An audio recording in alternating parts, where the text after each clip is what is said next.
Le cancer du sein est défini comme étant une prolifération anarchique et incontrôlée des cellules anormales au niveau du tissu mammaire, qui peut s'étendre au niveau des tissus voisins et voire même se propager à distance, qu'on appelle des métastases. Le cancer du sein est aujourd'hui un problème de santé, un véritable problème de santé publique dans le monde.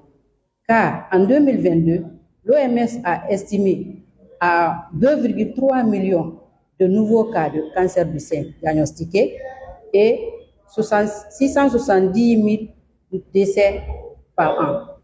Ceci étant, en Guinée, en 2025, du 1er janvier jusqu'à maintenant où je vous parle, nous avons notifié plus de 425 nouveaux cas de cancer du sein et 400 cas de décès par an. Donc, si rien n'est fait d'ici la fin d'année, nous prévoyons un taux d'incidence attendu estimé à 787 nouveaux cas de cancer du sein.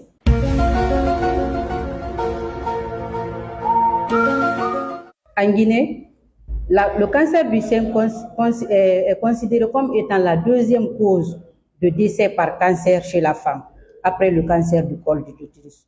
Donc, ceci fait de cette maladie un véritable problème de santé. En consultation par jour, il est à noter qu'une femme sur 4 est diagnostiquée de cancer du sein à un stade avancé, dans 90% des cas, car cela est lié à un manque de diagnostic précoce ou une mauvaise orientation médicale.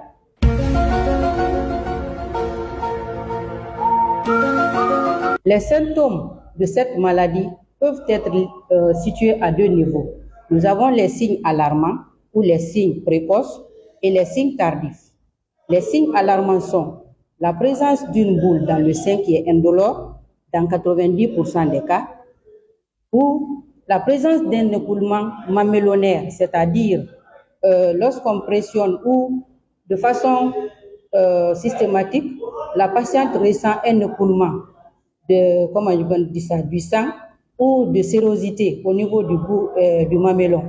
Ou en dehors de l'allaitement maternel, la présence d'une plaie sur le mamelon ou autour de l'aréole. Ça, c'est dans 15% des cas. Et à cela s'ajoute un signe tardif qui est l'augmentation du volume du sein ou l'induration. Donc, il y a une prise en masse de tout le sein avec un aspect peau d'orange.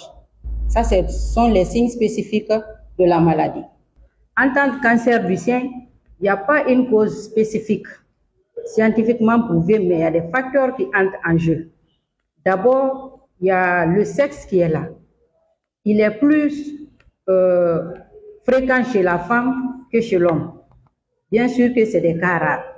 Mais chez la femme, à cause des facteurs hormonaux, les femmes qui sont en âge de procréation, genre à partir de 25 ans, peuvent être prédisposées. S'il y a une imprégnation hormonale très élevée à un certain âge, ça peut être un facteur favorisant dans la survenue du cancer du sein. Deuxièmement, il y a des facteurs génétiques. Il y a des familles qui ont une prédisposition génétique au cancer du sein. Il y a la présence des récepteurs hormonaux BRCA1, BRCA2. Les familles qui ont ces récepteurs dans leur gène sont prédisposées, soit quand la maman fait son cancer du sein, qu'elle soit guérie ou décédée, ces enfants sont prédisposés à faire un cancer du sein dans le futur. Que ces enfants sont des femmes ou des hommes. Ça, c'est une prédisposition génétique à développer le cancer du sein. Autre chose, il y a le mode de vie, le tabac et l'alcoolisme. Une femme qui consomme du tabac a 6 fois plus de risques de faire un cancer du sein qu'une femme qui ne fume pas. Donc ça, c'était quelques facteurs de risque qu'on pouvait évoquer. Il y a le mode d'alimentation aussi, la consommation des aliments gras, trop salés, trop sucrés, et l'insuffisance de consommation des fruits et légumes. Il y a aussi l'obésité qui est là.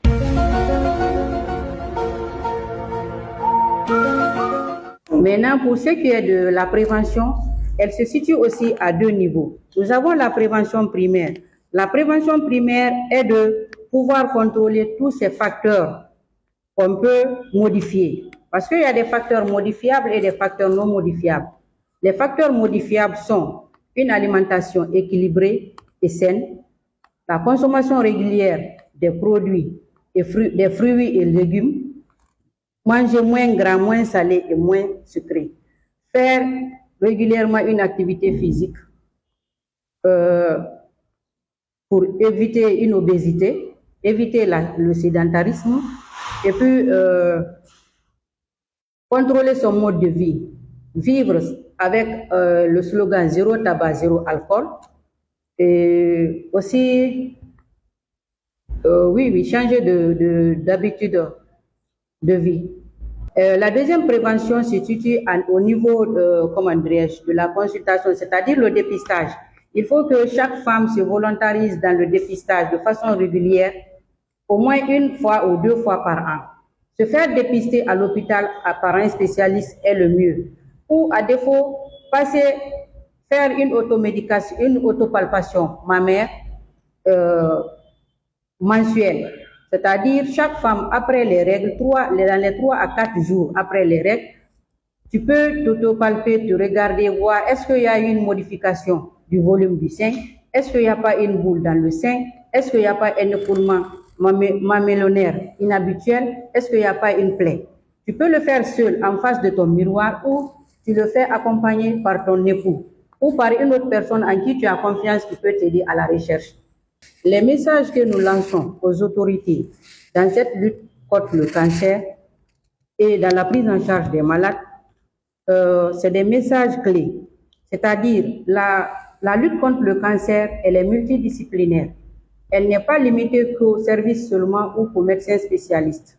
Car ça demande non seulement des moyens financiers, mais il faut l'implication des personnes ressources et aussi la mise à disposition des hôpitaux, des différents hôpitaux du pays, des équipements de diagnostic primaire, c'est-à-dire la mammographie, disponibiliser la mammographie dans presque tous les centres hospitaliers du pays.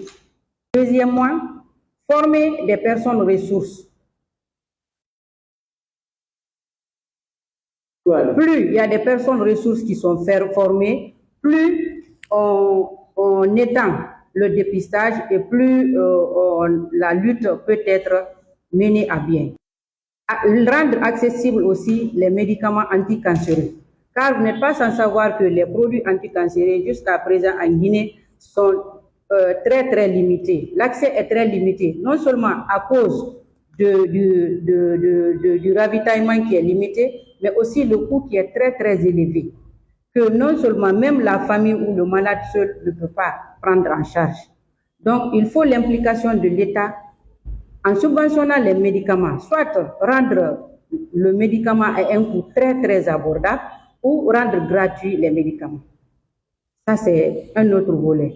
Et ensuite, il faut ouvrir un centre de radiothérapie, car la prise en charge du cancer est multidisciplinaire, parce qu'il y a plusieurs volets qui entrent en jeu. Il y a la radiothérapie, la chimiothérapie, il y a la chirurgie, l'hormonothérapie et d'autres traitements qui ne sont pas encore disponibles en Guinée. La plupart du temps, nos malades arrivés au stade de la radiothérapie sont obligés d'aller dans les pays de la sous-région ou aller à l'extérieur. Et ça, tout le monde n'ayant pas cette possibilité, vu que le transport est coûteux, en plus l'hébergement, donc, d'où la nécessité d'avoir un centre de radiothérapie en place.